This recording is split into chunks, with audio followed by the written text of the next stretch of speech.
Hi guys, Tactical. Nicole Sauce. So, we're to principle number two. Woo woo. Principle number two. This sounds like a new progression.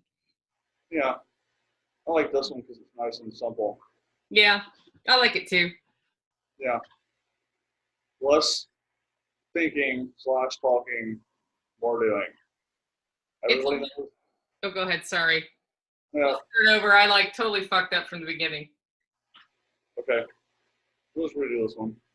Sounds good.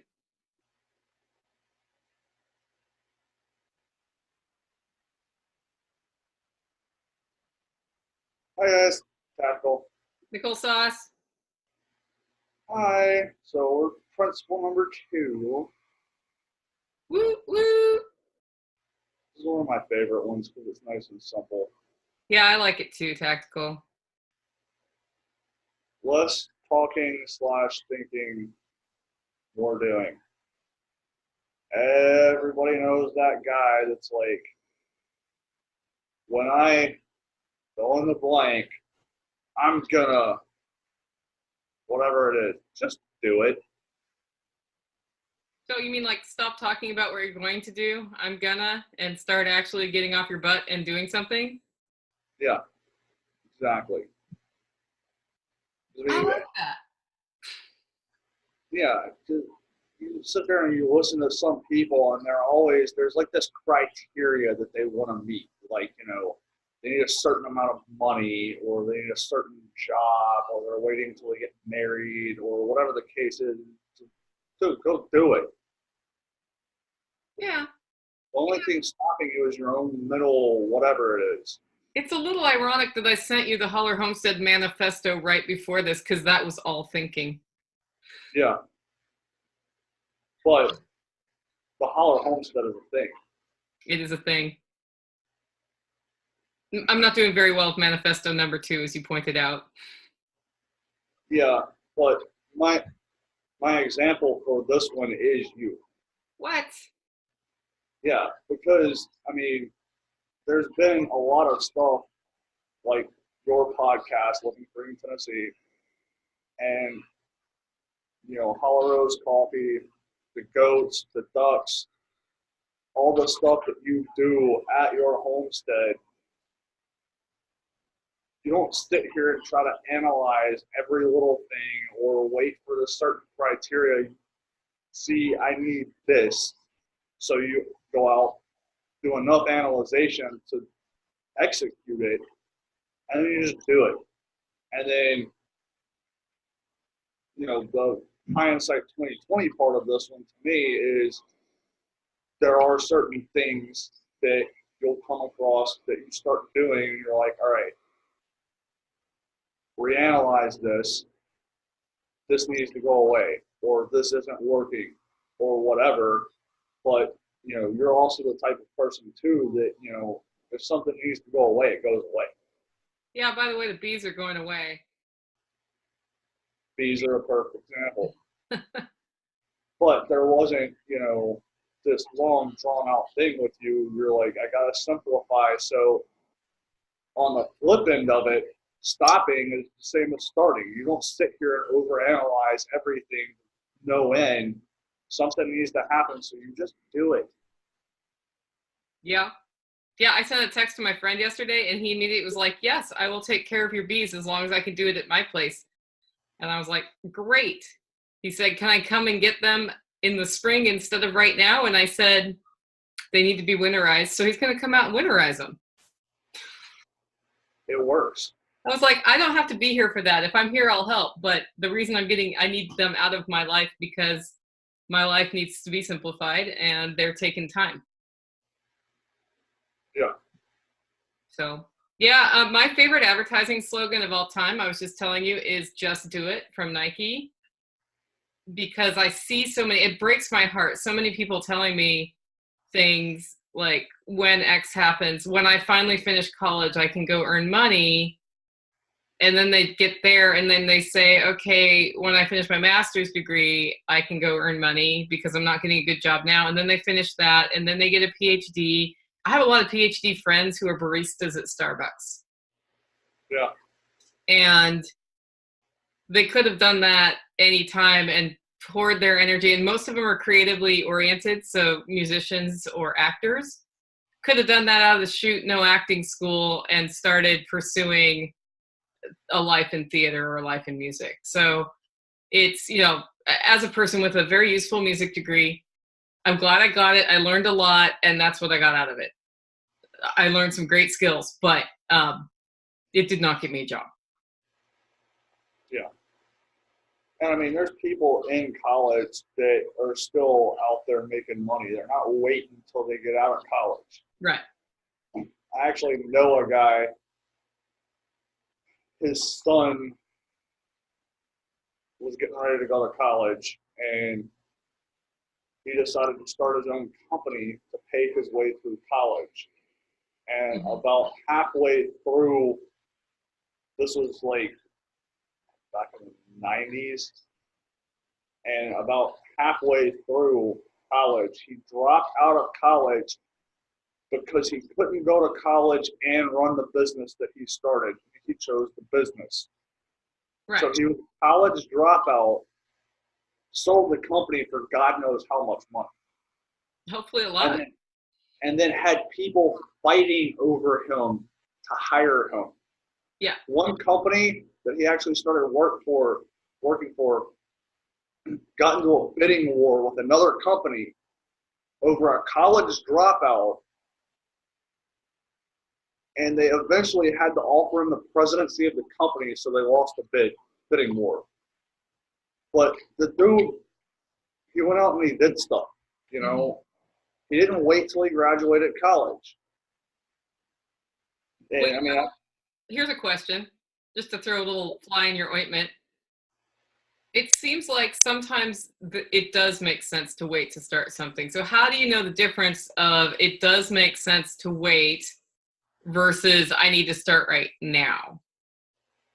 And I'm thinking of a specific example.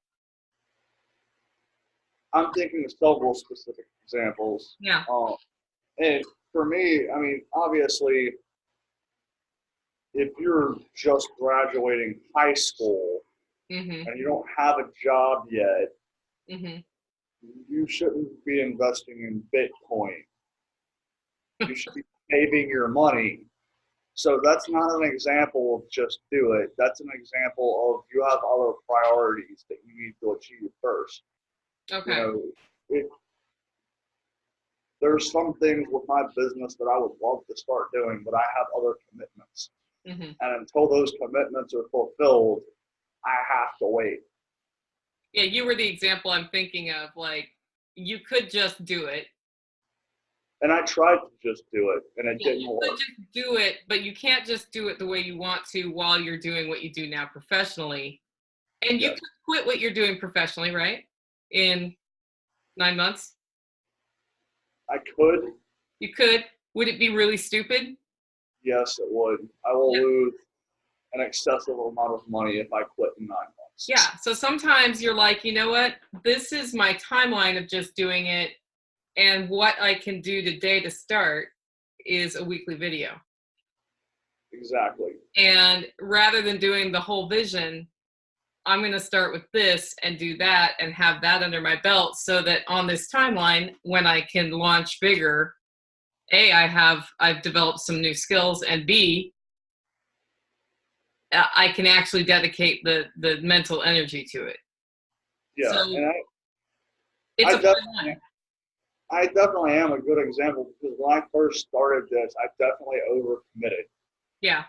And I had to reassess, and I had to do a massive drawback and a reset. And then now let's start back from scratch with a realistic vision of this is what I can do. And then once I am fulfilled in the commitments that I have already, this is where I can go from there. Yeah, that makes sense. So it's a fine line, but that fine line should not keep you from trying something. And that's the approach I like to take. Is I like to figure out my proof of concept. So with the coffee, it was, I think I want to roast coffee. How do you roast coffee? I learned how to roast coffee. People like the coffee. Okay, I need to figure out production. Okay, labels and bags and all that. Okay, now I need a bigger roaster. Got a home roaster. And that I thought that was my wall. And then it turned out it wasn't my wall. So then I did the Kickstarter and I had all these orders, but I had people who were understanding if I didn't get them out in 24 hours, right? And that part was the real proof of concept, which was, can I produce a lot of coffee? And do I then save more time overall when I have volume? And the answer was yes. And from that, I was able to build. So, I always try to start with something small, the minimum thing that needs to be done. Like podcast, get one out once a week was the minimum thing that needed to be done. And then next was, have a website for it. And then after that was like, I don't know, put time into getting people to listen to it. So starting with the minimum possible, minimum viable product or model, I think is really good to get off your butt and get started, and you learn from that, and then you can make it better. Yeah. And I mean, the core part of this principle is just starting somewhere. So, I don't think you wanted to necessarily start a podcast when you started it, did you? I think you had some form of hesitation with that, didn't you? Well, I think I was telling you before, in 2009, I wrote a vision for a set of principles, for lack of a better word, my manifesto for the Holler Homestead. That's what I want to build. That's always been what I wanted to build. And I almost quit my job that year and started blogging, not podcasting. So originally it was going to be a blog that got people interested. If I would have started a podcast in 2009, it would be much bigger than it is today, right? So I didn't do it because I let things get in the way that I shouldn't have let get in the way. But at the same time, the skills I've learned from 2009 to now are incredible. Like just the difference in how I tell a story now from then. So it was probably still the right way to go. So what I was doing as my minimum viable was just try to get the homestead set up and trying to get a network of people who came out here. When I launched the podcast, by that time I was like, I'm going to try this podcasting thing. And if I like it, and I think I'm going to like it because I'm a musician and know how to record and I use my voice. I was pretty sure I was going to love podcasting, and I do. So, and it was the podcast that pushed the homestead vision over the edge, because until then it was just a series of pieces that didn't work together. Yeah, and I think that absolutely is a critical point, because it was the decision to actually just do it and start the podcast that tied everything else together. Because I don't think you would be where you are today with Hollow Rose Coffee if it wasn't a podcast. Mm-mm. So it was taking that one simple step, even though it was a minimal step. It wasn't going to be, you're not going to be have 200,000 listeners next month. It was just one simple step of, let me try this and see where it goes. Yeah. As opposed to, well, it's a decent idea, maybe it would work, but who's going to listen to my podcast if I just put it out there? Like my family or a couple of friends, and just do it. Yeah. Oh, no, I had 80 listeners on the first one. It was the second one that had 14. Yeah. I was one of the 14. I think I came in somewhere around 5 or 7 or something like that. Yeah, whatever the squash episode is, I think. Mm-hmm. That was the first one you listened to, right? Or did you listen to one before then? I listened to 1 or 2 before that, I think, and then it was a squash one where we actually started talking. Yeah, okay. Yeah, so you started listening to my podcast because I was on Zello. Yeah. Basically, as a courtesy thing. We'll call it that. Okay. Well, so just do it. What is the actual principle? Because I'm always going to call it the just do it principle. I just can't get that slogan out of my head. All right, I'll pull it up so I can read it verbatim. Because your words are very precise. We've already established that. Yes. This one, did you have to jigger it much? I don't think so. I think this is one of the ones that the least amount of effort went into writing. The last one, number 11, is the one that was the hold up that took what, a week and a half, 2 weeks. Yeah. And several articles back and forth. Oh God, yes. That one was the pain. I think I wrote the entire thing in like 2 days, with the exception of the tweaks for that. Yeah. No, the 11th one is going to be fun when we get to that one. I'm looking forward to recording the 11th one. Yeah, but principle number 2, verbatim: less thinking / talking, more doing. This one is pretty simple. Everybody knows that guy that always says, when fill in the blank, I'm gonna just go do it. Yep.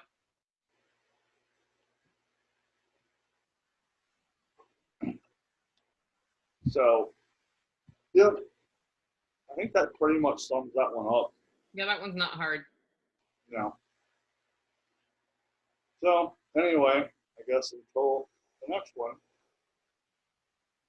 Bye. Bye.